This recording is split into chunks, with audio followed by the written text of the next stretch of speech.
I am the Tofu Golem. Please enjoy the video. You start by ensuring you have the font files or selected Google font. Make sure you're signed into Figma and using the desktop app or have Figma Font Helper installed. Once done, place the Figma file where you'll add typography, then open the text tool and select an existing text layer or create a new one.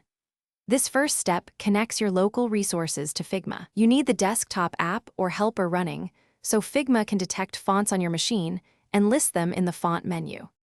Next, install local fonts on your operating system by double-clicking the font file and choosing Install. If you prefer Google Fonts, pick and activate them through Figma's font list or use a plugin like Google Fonts to import. After installation, return to Figma, select the text layer, and open the font dropdown. Make sure Font Helper is running for browser use.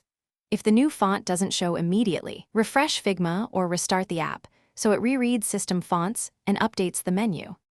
Finally, apply the newly available font to your text layer and fine-tune size, weight, and letter spacing for visual balance. If you want team-wide consistency, upload and publish the font through Team Fonts or your organization settings so others see it in their files. If collaborators report missing fonts, ask them to run Figma Font Helper, restart Figma, or reinstall the font on their OS.